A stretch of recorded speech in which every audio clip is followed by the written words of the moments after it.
Welcome everyone to today's webinar, Smarter Engineering with Bronze.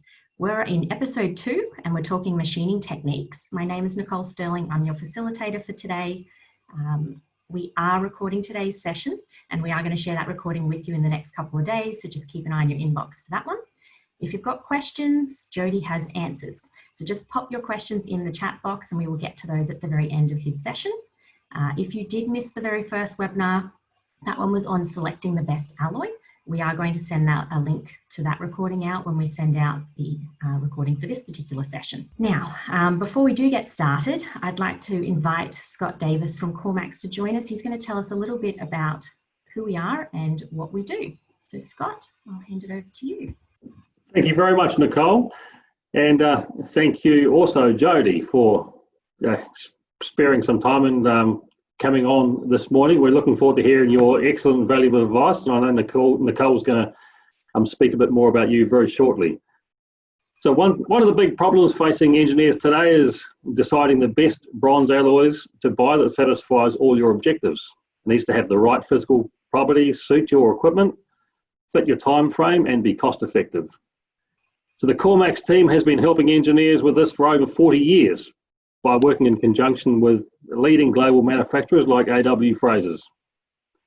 We have predominantly served New Zealand and Australian engineers, but if you're streaming in from Europe, America, or elsewhere, we are very much able to help you achieve your goals through the Kormax global supply chain.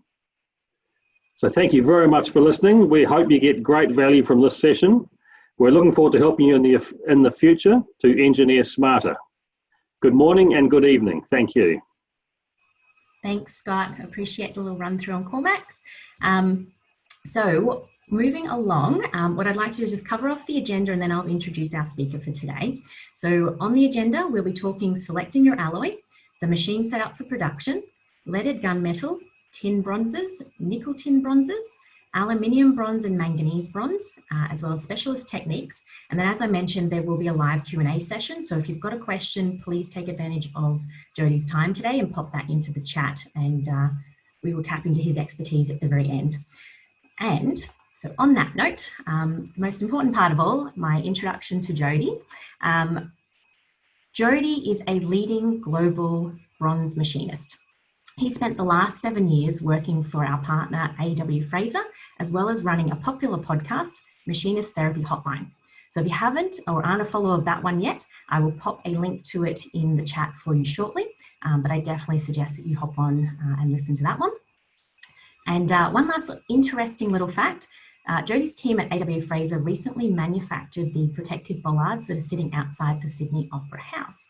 So if you've been past there, you might have seen those. And so on that note, I'm going to hand it over to Jody to kick off his session.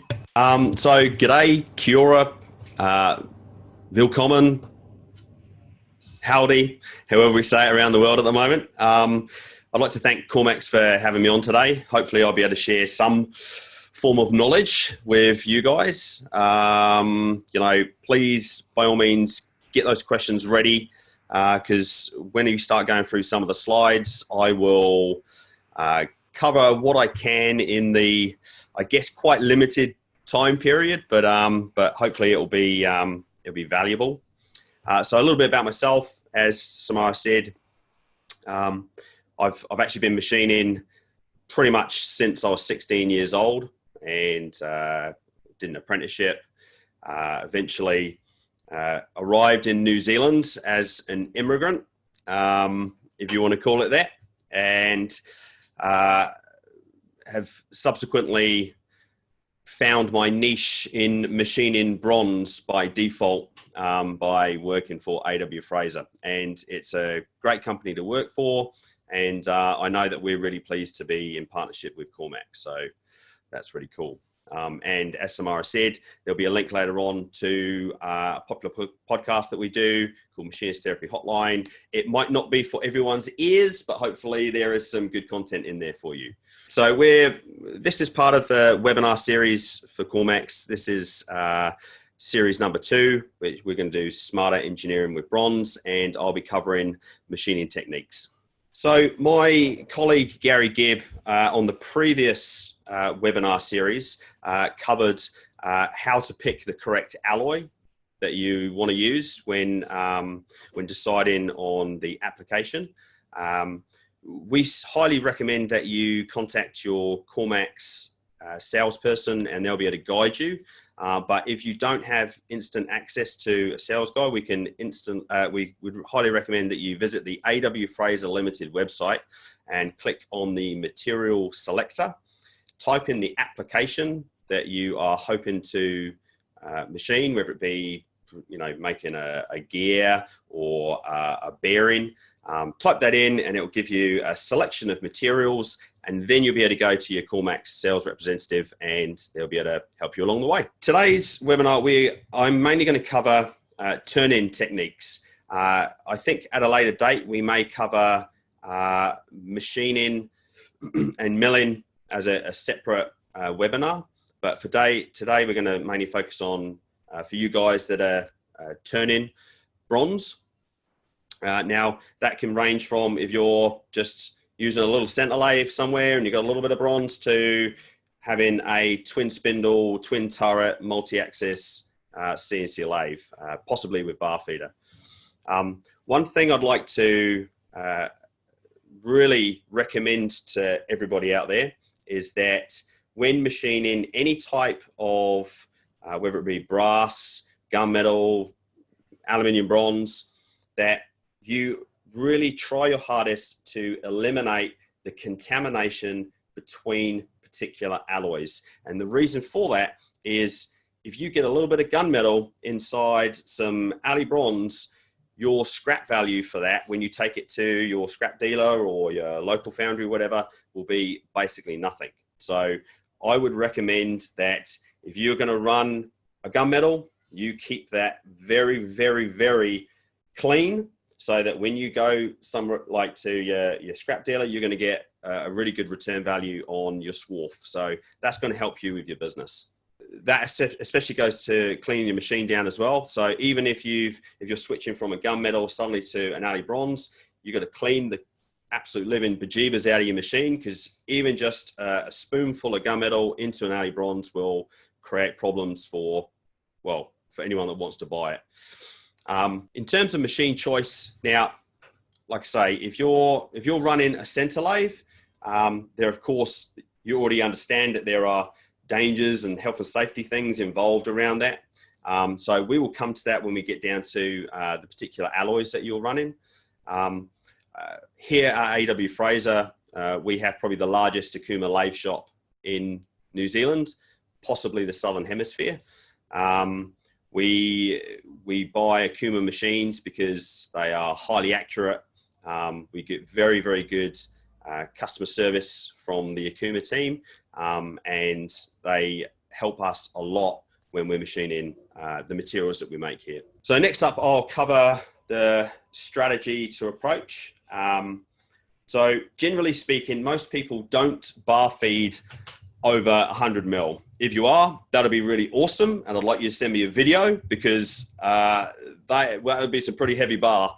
So if you have got a product type that you are going to run and it is over 100 millimeters, again, I would like to point you to the Kormax sales team, and they will be able to cut your alloys to very dedicated specific lengths, and that's going to help you to save cost. You don't want to have too much and you don't want to have too less. When machining into smaller diameters, so generally speaking, anything from 100 millimeters down, we tend to think of brass as being, well, in fact, sorry, let me take one step back. A lot of people, whenever they associate bronze, most people jump instantly to brass, and they say, well, why the hell do we need somebody that might be dedicated at machining this stuff, which should cut like butter? Well, as we go down through the slides, you'll see that actually, when you start machining your manganese bronze and your aluminium bronze, that there's a lot more involved than just sticking the tool in and hoping for the best. But for you guys that are machining brass, I'd say that anything up to 25 millimeters, you're probably going to get 3 meter long bar lengths if you've got a production size of 100 or more. Once you start getting into your aluminium bronzes, you're going to that bar length is going to significantly reduce, because the straightness of bar can be problematic for anybody supplying those types of materials. Okay, this is probably the most popular type of metal that I will assume Kormax supply and is widely used around the world. As we go through each of these slides, I would still like to highlight that health and safety is always going to be really important, and you should take that seriously. When running gunmetals, air particles are going to be the biggest issue that you will face. So again, if you are running these type of metals on a center lathe, I would recommend that you get yourself a face mask. Again, dust particles coming from these types of materials can be problematic for long term, although face masks might be in short supply at the moment. I don't know. It depends on where you are in the country or in the world. But if you're running these types of metals in a enclosed CNC lathe, then I would recommend that you invest in a good extraction system. You really don't want this stuff sort of floating around your workshop, and keeping your employees safe is obviously really important. When picking tooling for this type of material, what I've found over the years is that a C-style insert for external turning with a flat top will give you the best results, mainly because it's a very, very, very short chipping material. It cuts really like cast iron. So we tend to use, and I'm going to be specific with a brand type, because we have a good partnership with Sandvik Coromant. They help us with our tooling, but I'm not telling you to go and use Sandvik. I'm just saying that you should have a good relationship with your tooling supplier so that you can also get the best results out of your machine.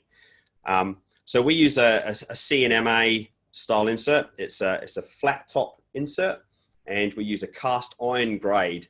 Now, the reason why we would use a C style as opposed to what can be quite a popular insert, which is a W style insert, is because you can get a much deeper cut on a C style insert than you will on a W insert. And I'm sure later on there'll be people asking questions about, yeah, but you can get 6 edges and things, but we'll come to that. If possible, I would run this material dry. Now, you will come up against sizing issues if you allow the material to heat up too much, but by running it dry is going to enable you to clean your machines down easier, remove all of the moisture content out of your swarf when you come to, sell it to your scrap dealer or whatever. And it's going to be much easier to control your sizing once you have got to a particular temperature of your material. Now, when it comes to finishing on these types of materials, a lot of people go for polycrystalline diamond inserts, which will give you a really excellent finish.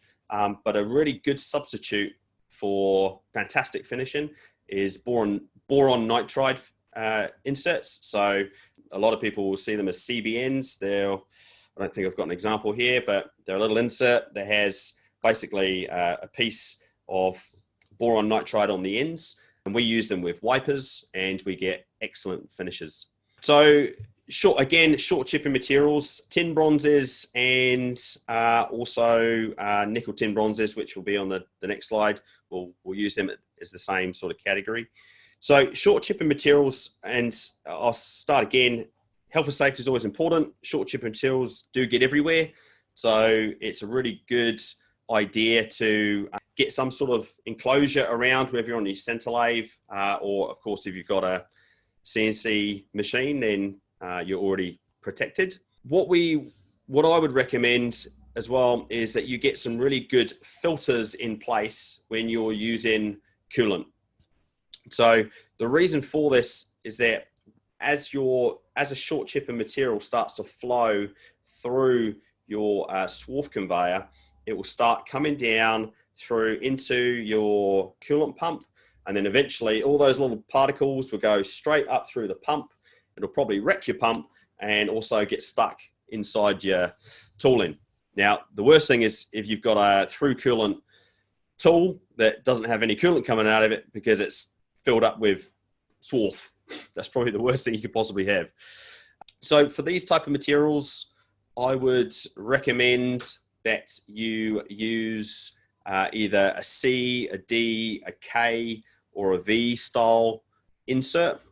Again, I would recommend that you contact your tooling supplier for their particular grades.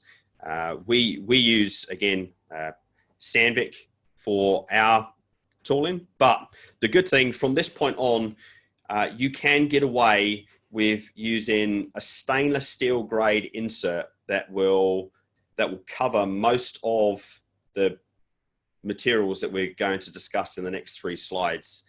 So because this is a short chipping material, you're going to want to use quite a sharper insert so that you really get those chips moving, and you're going to want to really control the coolant on this.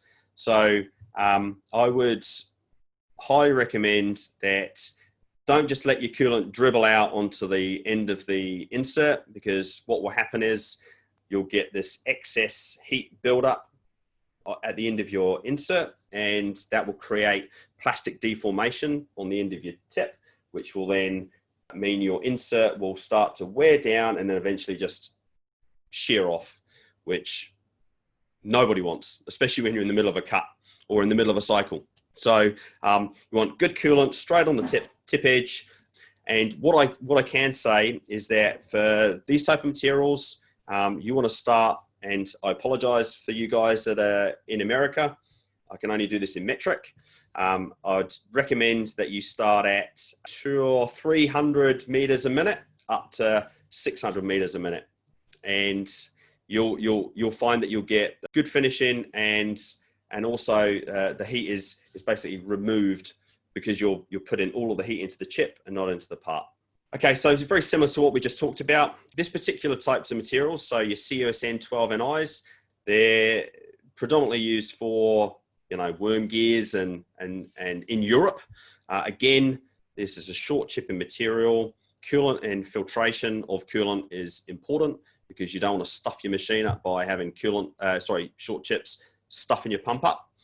And the toolant selection is going to be basically the same as what I've just described. So you're going to go for a stainless grade insert, possibly a 2015 or whatever the new one is, 2225. And again, I'd recommend using a C style insert because you can really hook into these materials with a much, much deeper depth of cut. It's a nice material to machine. So this is where things start to change quite a bit. So all the guys that are been machining brass and going, I mean, this is really easy. I want to machine this all day. Once you start getting into your aluminium bronzes and your manganese bronzes, so here we have an example of a 954 863. They're your more common types of alloy for this. These are, you can get much better chip control with these types of alloys, and they tend to, again, they work like your machining 316 stainless. They create nice 6s and 9s when you're cutting, and you'll predominantly use these types of materials if you are making sort of bearings for the excavation units or something like that. In terms of coolant for these materials, we use a water soluble coolant, and we run it at about 5%.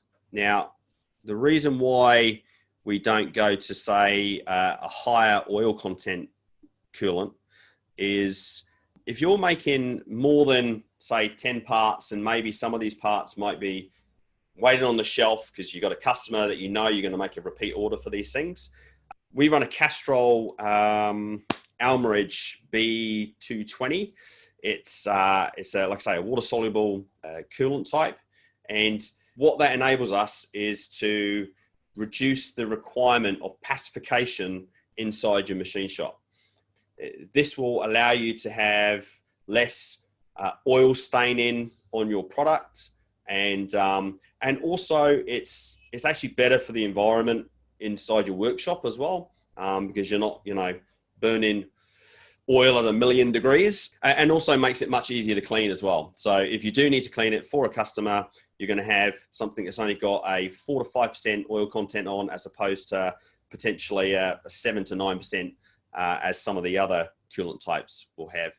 So again, for these types of alloys, I would recommend a C-style insert for OD turn-in, and also if you have the right setup for ID turn-in.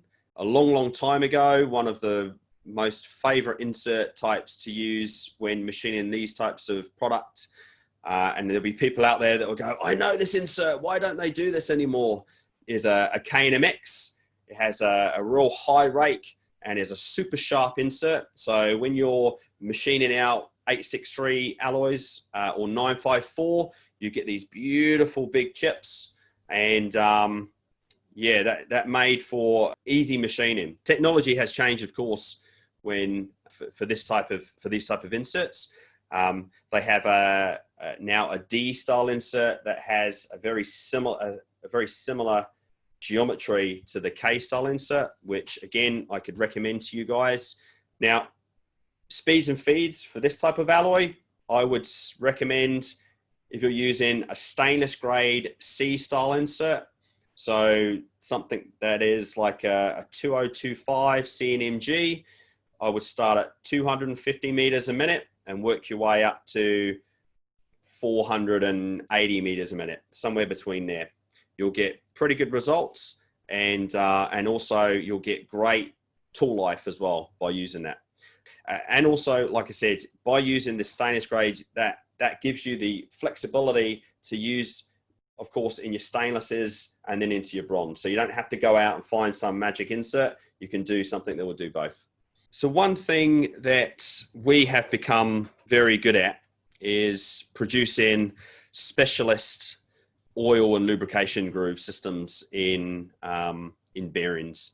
Now, to give you a bit of history behind oil grooves, there used to be dedicated machines that had spiral turning systems on them, and you would put on a particular small bearing into one of these spiral machines, and it would either have like a 1/4 inch radius or a 1/2 inch radius, or a 1/8 radius, and it would do a figure-8 spiral by generating it up and down, just like you would do if you were going to use a threading cycle in your lathe. Unfortunately, a lot of design engineers have now got very creative in the way in which they make oil grooves. So instead of having just a standard radius on it, it will have, like 120 degrees going into 4 mil rad, popping out to 2 mil radius with a 5-degree lead out, which it looks fantastic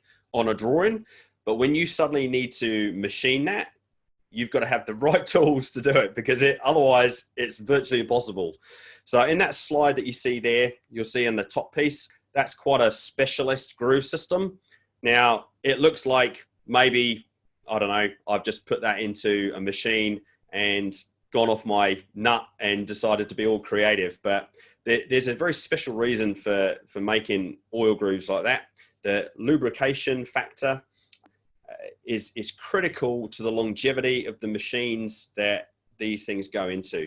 So if you're servicing a machine and somebody said, hey, I really want this to look like this, because maybe you don't have a drawing or whatever, I would study it pretty closely, because if you can get that bit right, then whoever your customer is, they're going to love you for it, because you're getting the correct amount of lubrication through to the machine. We use a particular right-angled head which fits inside onto our lathes. It's a company called Ben's Tooling. They make right-angled heads. There are multiple distribution places around the world for these. I would highly recommend that, if you are going to be producing more than 1 or 2 internal grooves, this stuff will save you a lot of time. Again, I apologize if you're using this in just a center lathe. You'll probably just have to screw cut it or scrape it out, which is fine. But if you've got a CNC lathe that has live tooling, I would highly recommend going for a right-angled milling head. There are other alternative companies like L-Tool, which I believe in America, and it'll come to me when you ask me questions, I'm sure. So there's no magic formula for that. It's really about the design piece of it. You can take the milling portion of your oil groove systems, put it into this, and your speeds and feeds will be dictated really by the type of cutter you're going to use. Same for keyways. We do a lot of broaching and keywaying. Keyways generally will be generated with somebody just scraping it out 0.1 at a time. Again, I would contact your tooling supplier for very specific toleranced keyway tools. Alternatively, you can probably find a really good broaching unit on the market, like secondhand market, and contact like Milwaukee Broach or a company like that, and find a good broaching system. And just to sort of finish that bit off, surface finishing. Yeah, again, I just want to highlight that polycrystalline diamond inserts will give you all day the best surface finish. All of this depends on your setup. So if you've got, if you're holding on to the end of a part and you got a bit of vibration and everything else, I mean, you can't expect that you're going to get a good surface finish out of that. So you got to start from the chuck end out, contact your tooling supplier, get those guys involved, get a good relationship involved. They'll come in, they'll be able to help you out. And yeah, that should be it, I think. So the guys at Kormax said, hey, what can you show us something that, we've done recently that, or we actually do ongoing, that's quite impressive. So we make a spherical ball liner collection, and this collection of ball liners services and goes into one of the largest front end loaders on the planet. So we're talking about this thing picking up 3 ton of dirt and putting it into a digger, into a dump truck. And there's a lot of IP has gone into being able to produce these components, something that we're really proud of. I just think they look cool, these big, awesome spherical balls. For those of you that have followed me on Instagram, you'd have seen these over the past couple of years. So that's what they go into. So if you're watching this, and I hope you are, that's exactly what they go into. Fire away. Let's have it. So you made it to Q&A. Thank you, Jody. Awesome. Sorry if I rushed it a little bit. It's just, I'm trying not to bore everybody to death. No, definitely not. We've had a couple of questions come in. So if you've got a question here for Jody, and it obviously should be around the bronze topic, but if you can come up with something else completely random, then feel free to ask, because he's here to answer your questions at the moment. And you may have picked up on something from the podcast that you'd like to ask. So getting straight into it, I've got one here at the moment from Joe. He's wanting to know what the most important thing to know is when machining bronze. What's that number one most important thing? Okay, so, well, first of all, make sure that you've gone to Kormax to buy your bronze. And then filtration and cleanliness is really, really key. If you are able to ensure that everything in the environs of your machine is kept clean, your machine will last longer, your surface finishes will be better, your tool life will be better. You've really got to focus on that stuff. And, it sounds ridiculous, me saying, just clean your machine, but, it's important, and I would say you focus on that. Awesome. Hopefully that helped answer that question. Another one here is, what tools would you recommend when boring deep holes? Okay. So that's actually a really good question. We use, and I swear by them, we use a silent tool, which is a brand from Sandvik Coromant. Again, I believe other tooling manufacturers also produce anti-vibration tools, but these tools have a dampening system in them. And if you're going to any depth that is deeper than 4 times diameter, then I would recommend that you investigate purchasing one of these bars, because you can go up to 10 times diameter. And if you're feeling really fruity, you could go up to 14 times diameter. Again, I would strongly recommend that you contact your tooling supplier about one of these types of bars, because although they're quite expensive, you will get the money back as soon as you start using them. So I can't stress enough how much that we love those types of tooling here. Awesome. So hopefully that one helped out. I've got a comment here from Hamish that I have to share. So the number one thing about machining bronze is to enjoy it. It's splendid stuff to work with. It sure is. He's absolutely right. That's why I'm still here doing this. Awesome. Love it, Hamish. Well done, Hamish. Good one.